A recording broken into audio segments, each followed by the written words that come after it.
Successful ಜನರಿಗೇನು ಯಾವಾಗ್ಲೂ ಖುಷಿನಲ್ಲೇ ತಿಳ್ತಾ ಇರ್ತಾರೆ ಅಂತ ನಿಮಗೆ ಅನ್ಸುತ್ತಾ?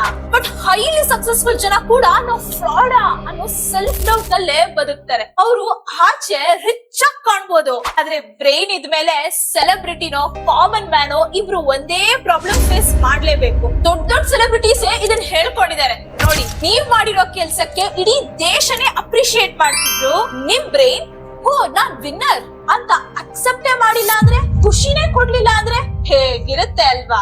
ಅದನ್ನ ಇಮ್ಯಾಜಿನ್ ಮಾಡ್ಕೊಳ್ಳೋಕ್ಕೂ ಕಷ್ಟ. ಅಕಾಡೆಮಿಕಲಿ, ಪ್ರೊಫೆಷನಲಿ, ಫಿನಾನ್ಷಿಯಲಿ ಎಷ್ಟೊಂದು ಅವಾರ್ಡ್ಸ್ ಅಚೀವ್ಮೆಂಟ್ಸ್ ಮಾಡಿರೋ so called highly competitive women ಕೂಡ ಈ ಫ್ರಾಡ್ ಫೀಲಿಂಗ್ ಇಂದ ಸೆಲ್ಫ್ ಡೌಟ್ ನಲ್ಲೇ ಇದ್ರು ಅಂತ 1978 ನಲ್ಲೇ ಪಾಲಿನ್ ಮತ್ತೆ ಸುಜಾನ್ ಅನ್ನೋರು ರಿಸರ್ಚ್ ಮಾಡಿದ್ರು. ಇದೇ ಇಂಪಾಸ್ಟರ್ ಸಿಂಡ್ರೋಮ್. ನೋಡಿದ್ರಾ, ನಮ್ ಬ್ರೈನ್ ಸಕ್ಸಸ್ ಸಿಗೋವರೆಗೂ ಒಂಥರ ಹಿಂಸೆ ಕೊಟ್ರೆ, ಎಲ್ಲಾ ಸಿಕ್ಕಿದ್ಮೇಲೂ ಇನ್ನೊಂಥರ ಟಾರ್ಚರ್ ಮಾಡುತ್ತೆ. ಅದಕ್ಕೆ ಇಲ್ಲಿ ಸ್ಟ್ರಾಂಗ್ ಆಗೋವರೆಗೂ ಹೊರಗೇನೆ ಅಚೀವ್ ಮಾಡಿದ್ರು ಕಮ್ಮಿನೇ. ಸೊ ಇದನ್ ಫಿಕ್ಸ್ ಮಾಡ್ಕೊಳ್ಳೋಣ.